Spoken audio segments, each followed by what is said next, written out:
Hello and welcome to another episode of Defense Uncut, the first dedicated English language Pakistani defense news commentary podcast, where we unpack Pakistani military procurements, events, and issues in laser-focused detail so that you build an accurate and informative big picture. Yeah, so we've been a bit late with this episode and we did promise to have a more iterative approach that still holds true, the main issue being that the past week and a half or so I got hit with a battery of influenzas from my baby daughter, and then we had this weird loop where she got me sick, I got sick, then I got her sick, and then we just kind of went back and forth until we finally got out of it. And with that, of course, Aseem and Arslan are going, through life's normal, affairs as well as we all do. So we're back, and we'll hopefully be back on a regular schedule as well. This week we'll be discussing the Strategic Mutual Defense Agreement that was signed some time ago between Pakistan and Saudi Arabia.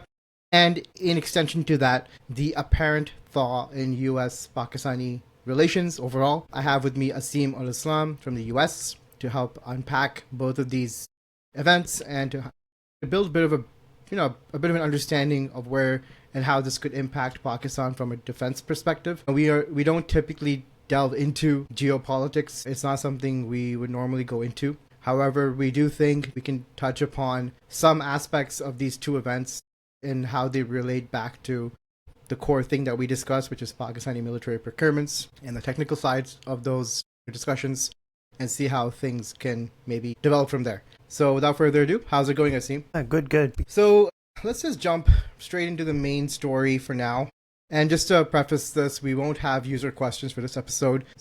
So not too long ago, Pakistan and Saudi Arabia signed the Strategic Mutual Defense Agreement, the SMDA. And I think that did have, for the week or so that after it was signed, there was quite a bit of buzz around this agreement. I think we've heard everything from it being more formal business as usual arrangement all the way up to people, or rather media outlets, speculating that has Pakistan extended its nuclear umbrella to Saudi Arabia. Obviously, I don't think this is anywhere near that, simply because, as we know, Pakistan's nuclear deterrence is primarily designed to deter India, and it is guardrailed by very strict policies and procedures and policy regimens that don't allow for it to just extend. And that would just be very irresponsible to even suggest as much, because it's not something Pakistan typically would ever, actually it's never something Pakistan entertained ever as an option, and it's just something that is kind of being inserted into the conversation to create buzz and attention, but really I don't think has any factual basis. However, I don't think on the other extreme that the agreement is necessarily a nothing burger or nothing. I do think there is something additive at play that builds upon Pakistan and Saudi Arabia's historically strong defense relations. Let me just say something about the nuclear perspective. Yeah, so I totally agree with what you said, and let me just add to why Pakistan has that policy, right? So people need to realize there are only 9 nuclear powers in the world, right? And it's a very, very delicate balance of deterrence against each other, right? So if USA builds something, then China has to counter that. If China builds something, then India counters that. And if India builds something, Pakistan has to counter that. Now, if you introduce into that an additional dynamic where Pakistan's nuclear deterrence has Israel's nuclear deterrence to counter for as well, this will destabilize the region, the world, in such a way that it will be in no way acceptable to the United States, not even to Saudi Arabia or Pakistan, to anyone. It would just be very, very destabilizing. So I don't think there's any chance of this being anything to do with nuclear weapons. Yeah, but that being said, it is definitely not nothing.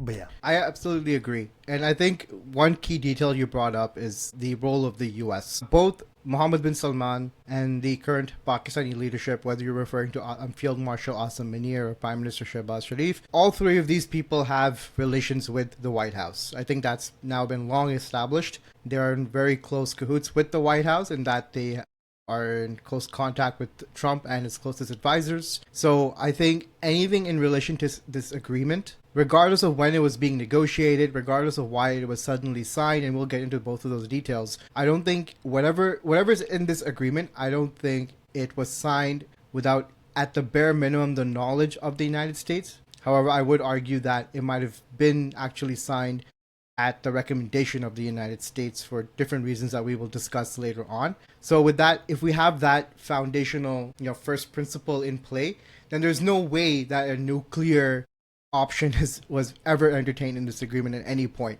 simply because this is not something the United States would itself entertain. Because the whole point, I think, of this agreement, the peace plan and all this stuff, the whole point is to just pacify the Middle East so that America can properly focus on China and the Pacific, as that is the current vital issue for the United States on so many more fronts, that when you are aware of how much of a threat China poses to the American economy from the industrial standpoint, from even the financial standpoint, when you consider how many bonds China has and stuff, that's like exponentially a bigger problem right now that they want to deal with. But for whatever reason, the Middle East keeps, and even now South Asia, thanks to India, keeps popping up as a problem.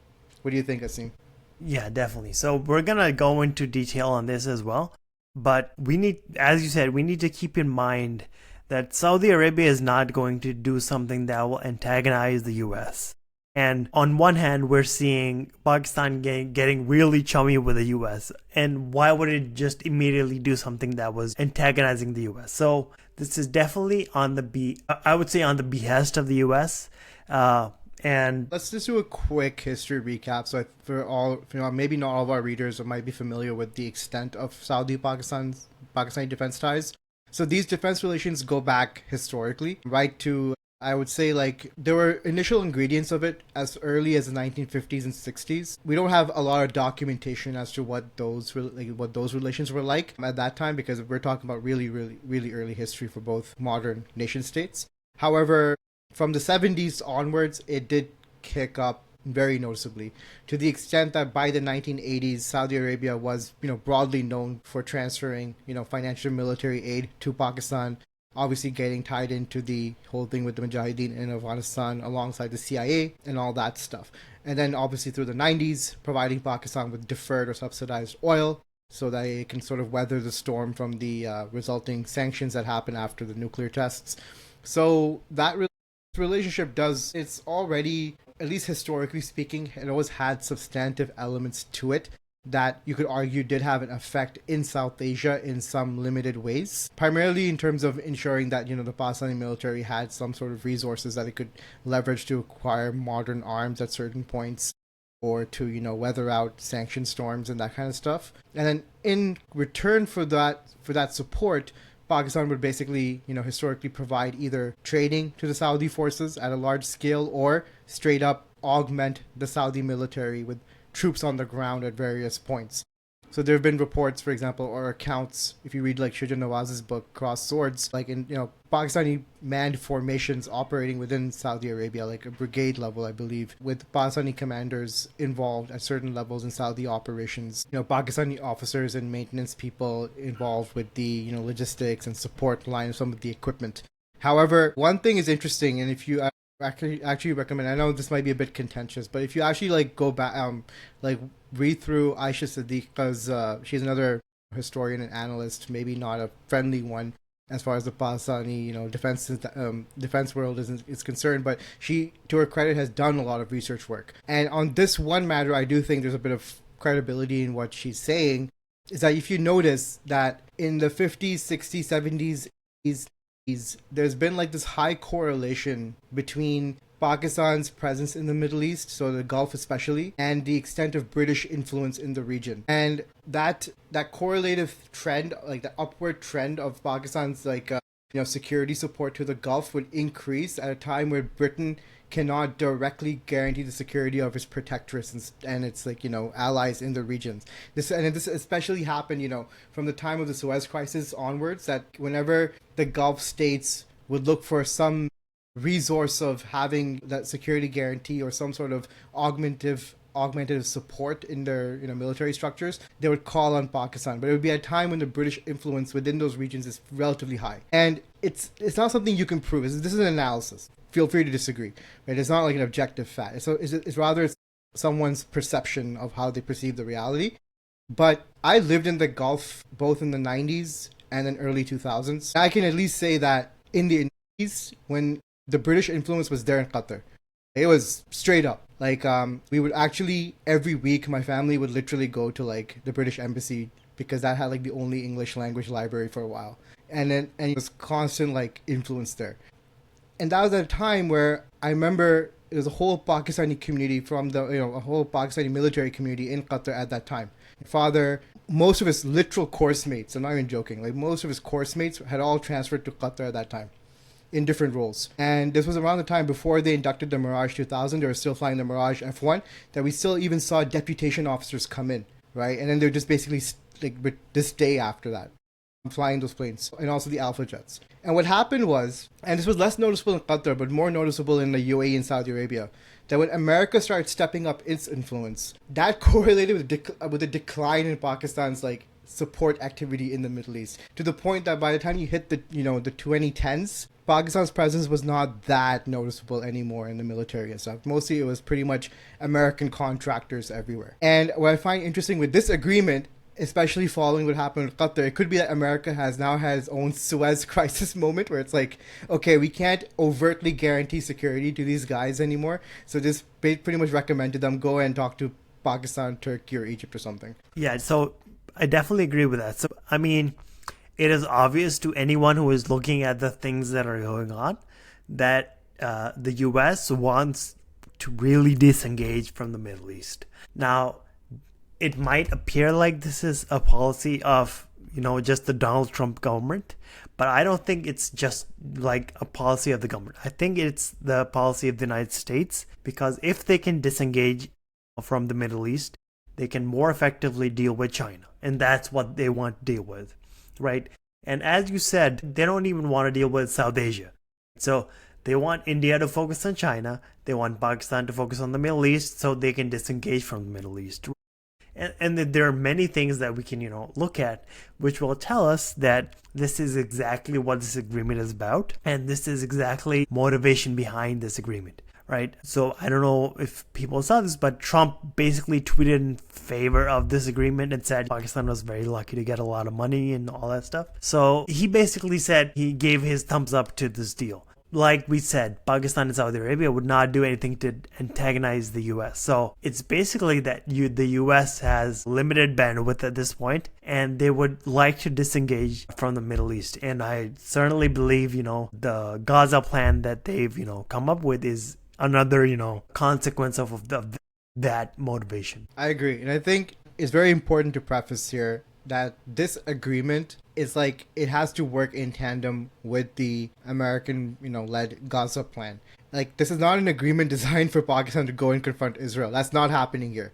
Like, this is not that. This is rather an agreement that I think at some level might have been pressured into, maybe like the wider Saudi family, the more traditional Saudi family or traditional Saudi factions might have pressured MBS into finalizing sooner, because they want to feel that sense of security for their protection, right? That they feel like they have a traditional, conventional military power with them to support them through rough times, whatever those may be. This is not a confrontation agreement, right? It's not an alliance or a pact that Pakistan's going to join with Saudi Arabia to do something. No, it's rather it's like a two-part equation here.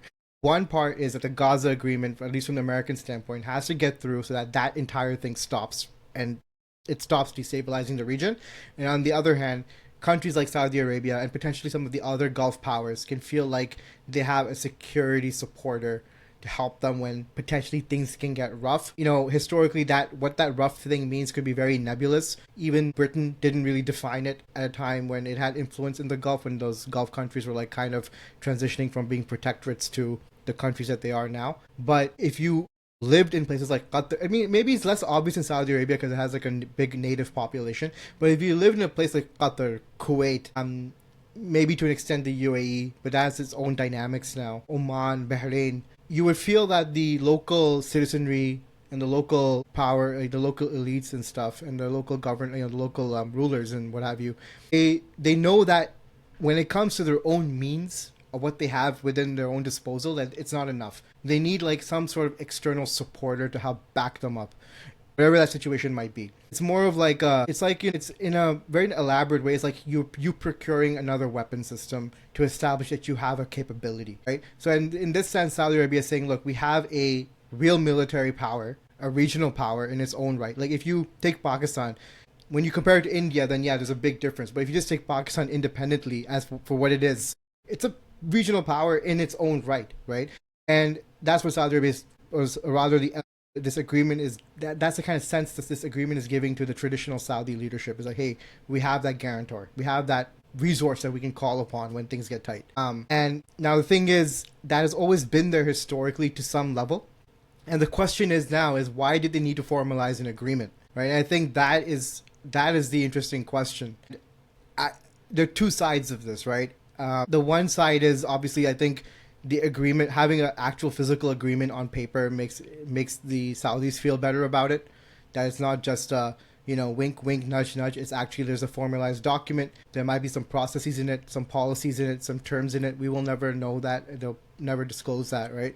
It'll only become apparent when it gets implemented, if at all. And the other part is, I think, how it affects Pakistan. And I think that's where it's going to get interesting. And it might be a consequence of that recent conflict. And just to I know, Aseem, you have some thoughts on it as well, but let me just get my spiel out of the way so I can let you talk for a bit longer. But basically my theory is that what happened in May 2025 showed the US what Pakistan has been complaining about historically, was that any asymmetry in South Asia from a conventional standpoint, India will exploit it. And this is something Pakistan has been arguing since the 60s, basically, and the US never really bought into that, which is why they kept, they never really supported Pakistan in the way of arms sales or arms transfers and military aid as much as Pakistan would have liked. Because Pakistan always had that reputation of being the disruptor, the one that would cause the trouble, the problems.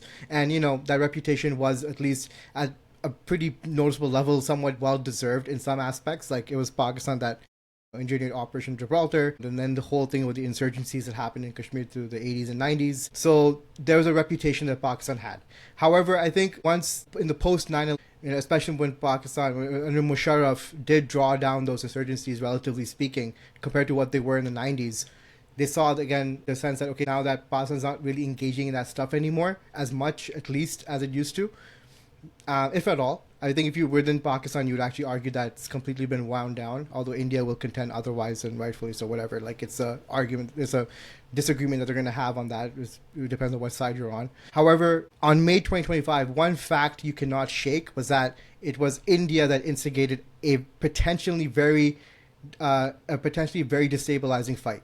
Had that fight gotten out of control, it would have given the U.S. a headache. It would have derailed them from the China focus, basically, the Asia focus. And no matter which way you look at it, it was India that instigated that fight. And I think at that point, America is like, okay, there is a valid argument. Pakistan did have a valid argument here. So how do we figure this out? And I think one aspect is that maybe this agreement leads to the additional military aid, maybe some economic support to help Pakistan's fiscals and enable Pakistan to buy, for example, the J-35s, right? The HQ-19s, the Z-10Ms, whatever, right? New submarines, new ships, whatever, to establish some sense of deterrence, conventional deterrence capability. However, in return, they're going to have to focus on the Middle East. They cannot be caught instigating. It's like back to the 60s. You cannot be caught doing anything with India preemptively at any point. For that to happen, you're going to need to show some commitment to whatever's happening in the Middle East. And it kind of mirrors how the Americans approached Pakistan's aid program back in the 50s and 60s, which was that, look,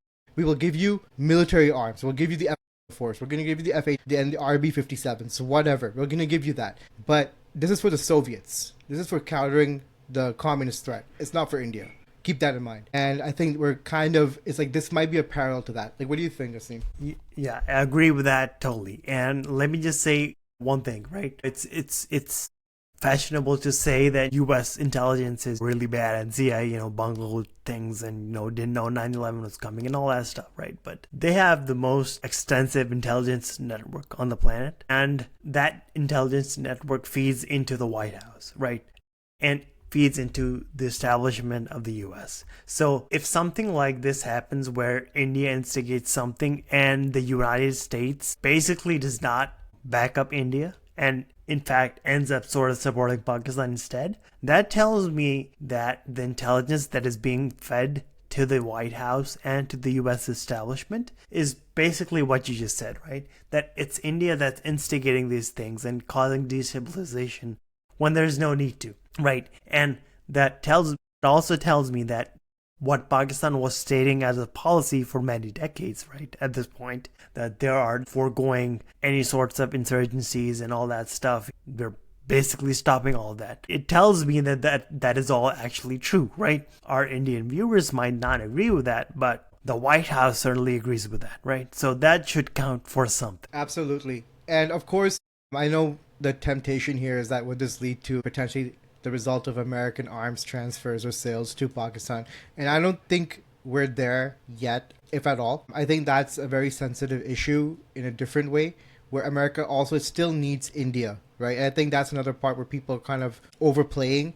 They're kind of overplaying the current, let's say, chill in U.S.-Indian relations. But to be honest, these countries are interdependent in different ways. The Americans need the Indian market from a economic standpoint. It's a huge, massive consumer market. They want to have a stronger presence in that market, and they want to displace at least the Chinese out of that market. And it's interesting because I think that might be one of the sticking points between America and India, to surprise of some. It's like, it's not so much what India is doing or wants to do, and that's one part of it, but the other part of it is that India's pursuit of having that more independent stature or independent posture has resulted in India having pretty good economic ties with China, and that's a problem for America in a different way.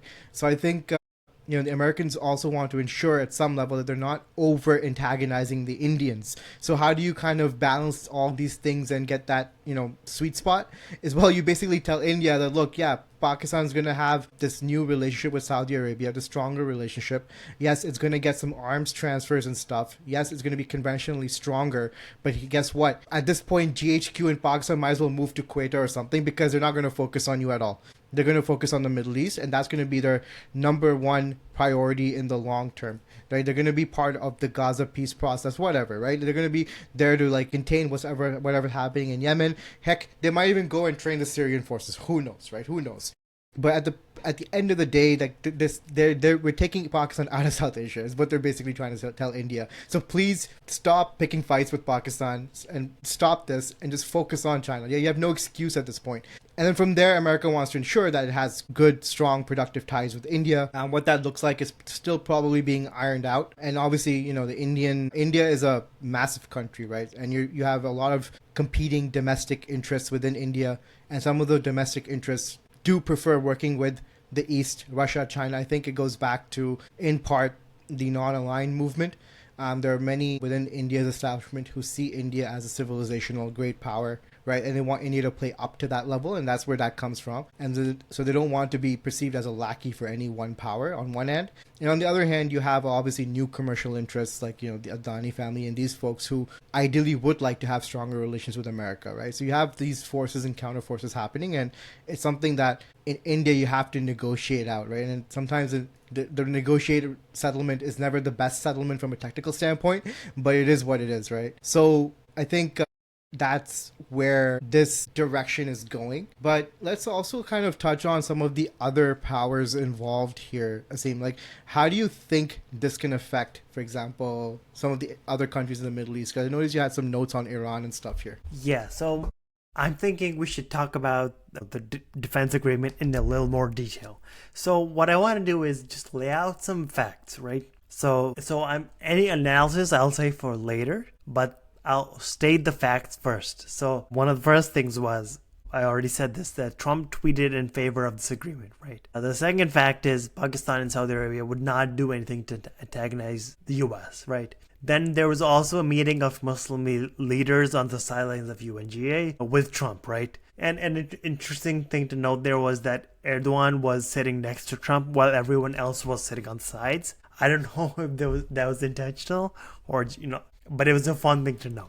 I hope it wasn't to get Erdogan's tips on how to rig elections. Certainly not, yeah. So those are the things, that we were seeing right after or, around that agreement. So that tells me that, the US was building up to something, right?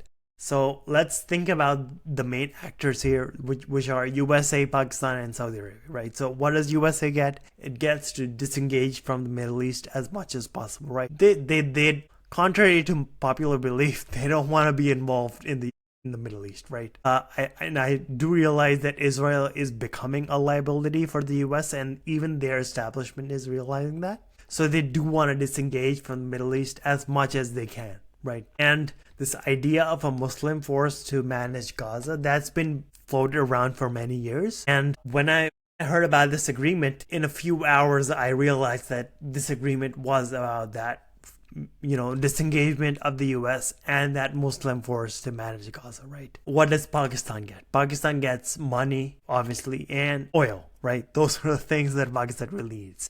And the other thing that Pakistan gets is a very, very strong diplomatic deterrence against India. So next time India wants to do an Operation Sindoor, Saudi Arabia will have much more of a strong message for India not to do so, right? We're not saying that Saudi Arabia is in any kind of position to get involved militarily, right? So, but they do a lot of trade with India. So what they say to India matters a lot. So Pakistan will be sort of buying that deterrence against India. So that is something that Pakistan does get, in addition to the money and the energy. And then now, what does Saudi Arabia get, right? It gets training of its military, right? So it was getting that with the US. But the thing about the US is they like to run turnkey systems and solutions. So if you're buying a Patriot system, it's going to be, top to bottom, probably manned by the US. It's not like there's going to be, any significant amount of indigenization or anything like that. It's going to be like its own ecosystem that's going to be, a US ecosystem planted into the Saudi, emirate, and it's already there. But what it does with the Pakistanis is it actually gets to incorporate Pakistani training and all those systems much more deeply inside their military, right? So I think even though the United States has much better military than Pakistan, the benefit of a training relationship with Pakistan might be more beneficial for the Saudi Arabia. And like I said, the most important goal, what I think of this agreement is either help in setting up the Gaza peacekeeping force or leading it or being involved in that somehow, because I don't believe Saudi Arabia on its own is in a position to lead such a force, right? Because Pakistan has a lot of experience contributing to UN's peacekeeping forces as well. So Pakistan also brings that, experience to the table. Another thing that, is interesting was the Iranian president's statement at the UNGA welcoming this agreement. And I, two things that I really think a message was conveyed to the Iranians that this agreement is definitely not, geared towards you. I think Pakistan can wait this and the Saudis can wait this just to, pacify them. Because if they, were going to oppose this, it would have been, a difficult position for, Pakistan, which borders Iran. So their statement saying that they welcome this agreement was an indicator that this was not, something to do with the Saudi-Iran, conflict, right? And this also adds credence to the fact that, this agreement is meant for the Gaza peacekeeping force. And again, for the people that say, Pakistan's going to go to war with Israel or whatever, Israel has no immediate plans to, go to war with Saudi Arabia, right? And I find it really hard to believe that, Israel would do that. So I'm looking at all of these facts. I feel like USA wants, this peacekeeping force to be, led by countries like, Pakistan, Turkey, Saudi Arabia, and Pakistan plays an important role here as well, because Saudi Arabia does not get along with Turkey directly. But Pakistan can play that bridge role between those two countries because Pakistan has very good relations with both Saudi Arabia and Turkey. And, maybe even Iran someday. I don't know. But Iran might be a hard sell for an agreement that is being led by the United States.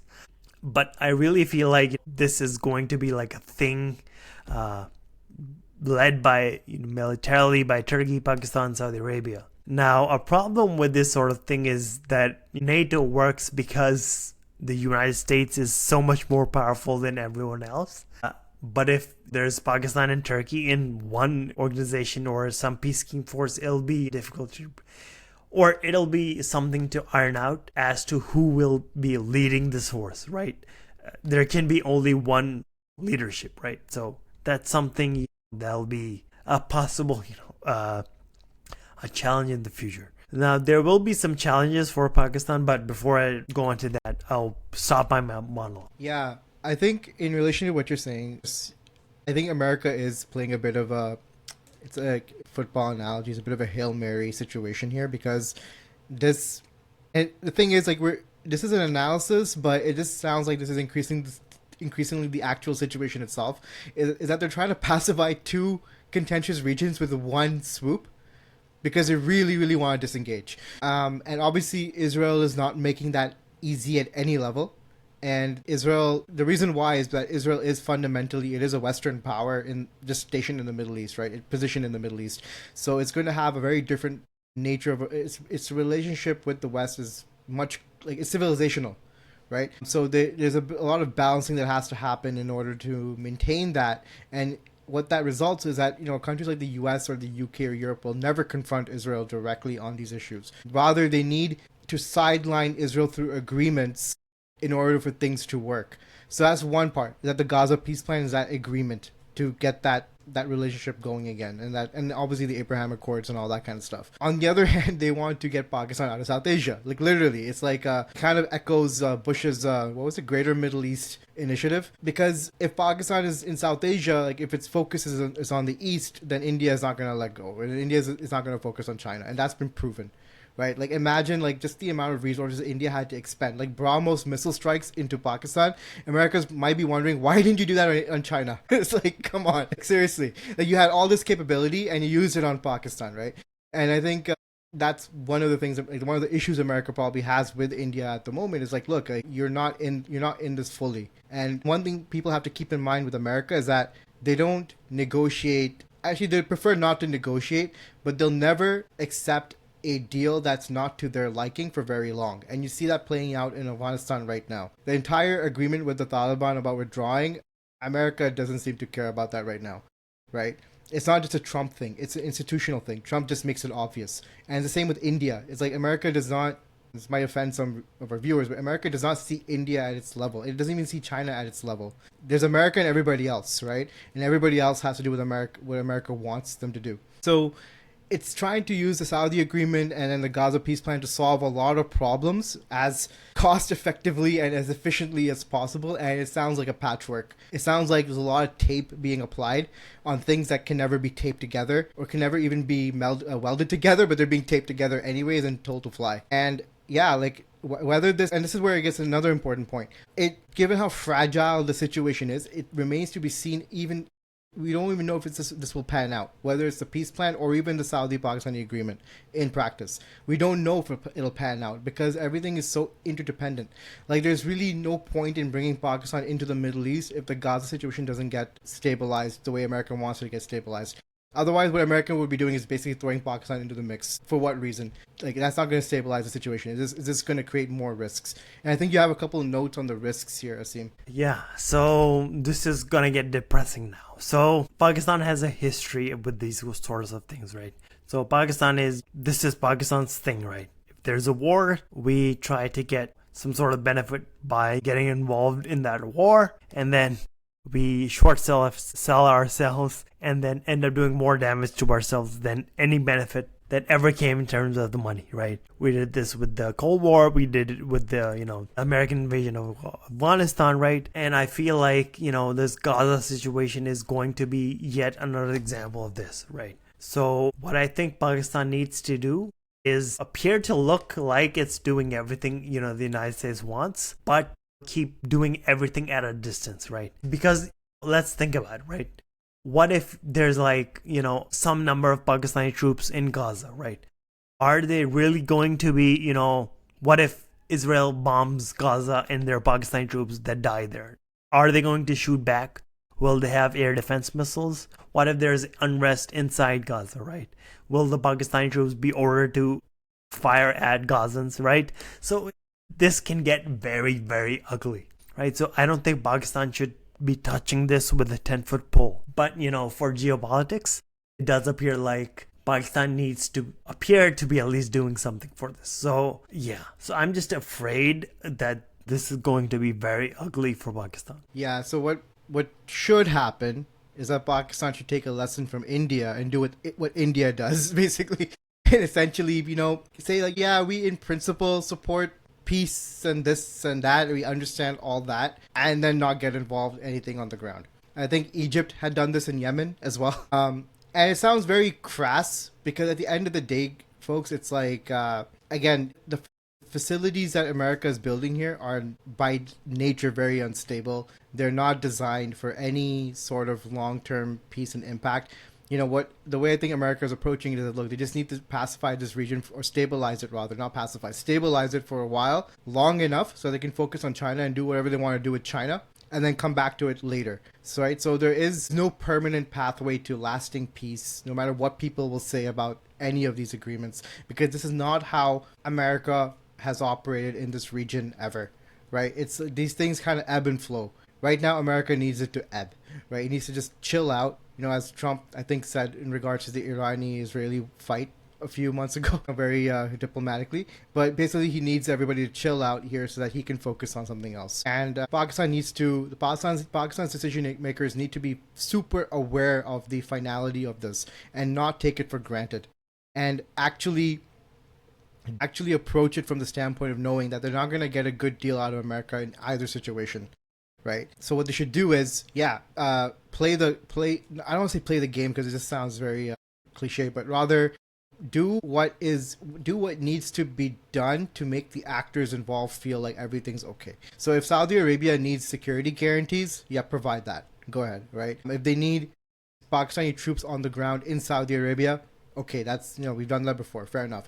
If they want, for example, help in procuring J-35s for the Saudi Air Force and a sort of white glove service to train the Saudi military to operate and maintain them and set up doctrine and processes for them, sure, go ahead, right? Fair enough. If you want to build munitions factories in Saudi Arabia as part of MBS's indigenization plan, hey, we have so many munition designs, we'd love to get 2 factories, 3 factories going for those, because we have our own requirements for those as well. Sure, that's show the substance, like give them the fruits and benefits, but like do not get overzealous in any of this. And that's where I think learning from India would be prudent, because if you look at how they've operated, they're a bigger country, sure. But the thing is, at the end of the day, it's like, even relative to that, I would argue they've overperformed in some aspects, and given how much they've been able to get from everybody in return for how little they give in the way of like absolute, in terms of giving their support to someone else's interests. Yeah, and speaking of giving support to someone else's interest, this is something that we've said, but it's worth,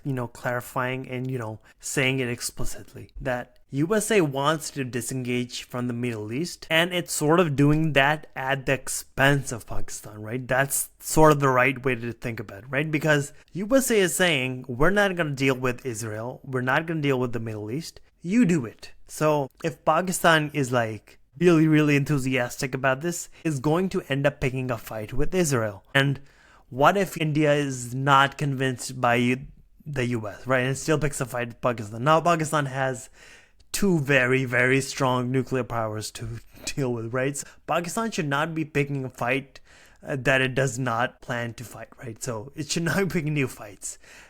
Just because Pakistan got, a little bit of money, a little bit of influence in the Middle East, right? So we should be really careful on what we're, giving, what we're, giving up, and what we're getting, right? So this is very, very important for Pakistani planners. Exactly. And speaking of the planners, we do know that both the Prime Minister and Field Marshal have been getting pretty close with the U.S. administration.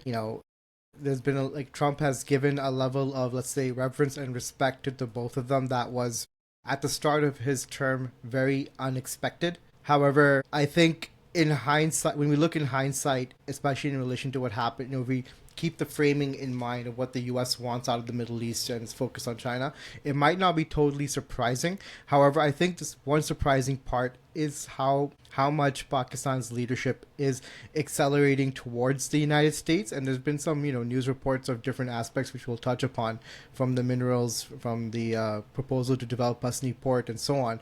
However, I think just to maybe vindicate ourselves, we did not cause this. I know we've been accused of being pro-Western. We had nothing to do with this. If we had any influence on Shahbaz Sharif and Aseem Munir, we would have used it for different things, like acquiring a short-range air defense system.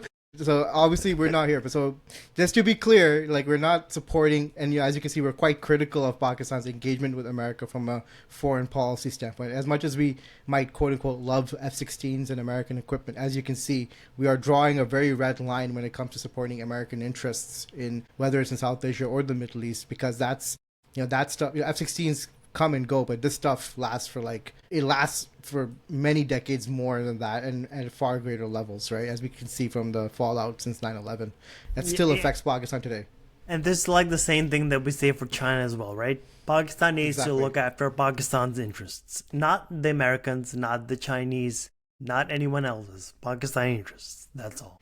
And that's where it gets to the disturbing side of the equation. So it can go either way, right? However, I think that's one aspect of this. But I think the more, and if you're a Pakistani who's, concerned about Pakistan's relationship with China, you'll want to keep an eye on this, is the aggression at which Pakistan's decision makers right now are trying to bring America into the economic and strategic frameworks of the country.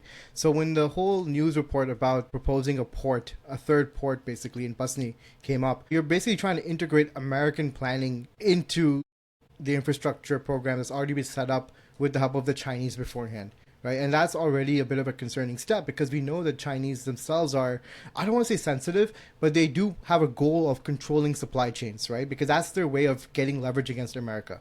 And by suddenly inserting America into the minerals conversation in Pakistan, your decision makers are actually contesting against the Chinese here. And I think that is concerning.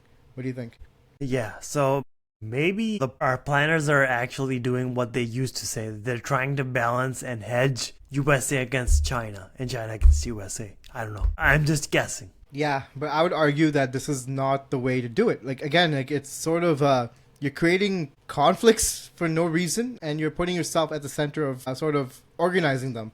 Because you should have an awareness that China has certain goals with the supply chain, and then America has other goals with the supply chain. And instead of trying to pitch another conflict within your own borders, within your own leadership, within every part of your country over these two factions, you would want to kind of avoid these fights. Maybe look for a third path, saying that, look, we're not going to give our minerals to anybody like this. We're not going to loosey-goosey let investors from China and America get them. Rather, we prefer working with middle powers to maybe build our own mineral conglomerate that can maybe fairly deal these out to both parties, right? Without necessarily upsetting the interests of the other, right? And I think that would have been the approach I would have expected, right? Of trying to balance the relationship. But this is just an invitation for instability. Yeah, so nobody said that our planners were very delicate with anything they did, right? Exactly. Now, the other part is, and I think, we can sort of push this, what happens with the Chinese here. And at one level, I think we should also preface, and this is an important discussion, because I think also folks they don't really fully understand the nature of Pakistan's relationship with China either. It has ebbed and flowed in various ways. However, I don't think Pakistan's own decision makers have ever considered China as more than being a very strong partner in the defense space. But they never we've on Pakistan's end, our leaders have had a lot of difficulty, let's say, in transitioning that relationship towards something that even resembles a closer alliance, right? And it speaks to that because, again, you can compare our trade with China to China's trade with India. We're behind. You can compare even the nature of the investments. Like China's investments in Pakistan are by nature extractive. They're not true partnership models where we manufacture stuff and send it back to the Chinese market so we can gain something in economic prosperity. No, it's extractive. It's meant to help China control its supply chains or whatever, and find new consumer markets within Pakistan, whatever, right? And it speaks to when we're not able to transition that relationship to the higher level, you end up in these sorts of situations where we have this very schizophrenic dual-faced approach where on the one hand we are saying that yeah, China's really reliable, we should definitely invest in their weapons and what have you, and then on the other hand our decision makers are going around and literally potentially signing backdoor deals with America. Like if you thought CPEC was a backdoor deal or a collection of backdoor deals, and this is potentially worse because we don't know what the terms are at all. Yeah. I don't know what to say, right? Because I could say that our planners are playing 40 chess or something, or they might just be, they have no idea what they're doing. So it's hard for me to say. Yeah, fair enough. Who knows, right? We'll finally get those F-16V upgrades and surface-launched AMRAAM SAM systems. We'll have something to talk about on the podcast at least. But anyways, that aside, I think that pretty much wraps up our episode. A bit of a focused one on geopolitics. A bit of I would say like a bit of a change from the usual technically focused discussions we would have. We'll get back to them obviously in our future episodes. We know if you've been reading the Kuwa website, we've had some interesting thoughts, I would argue, in terms of where the Pakistan Navy is leaning in terms of the Jinnah class frigate and what have you. So definitely there's stuff that's going to come down the pipe, especially with some future inductions in the picture in the next few years as well. However, that being said, I once again thank our listeners for tuning in, and we'll look forward to engaging you for the next episode. So take care and bye.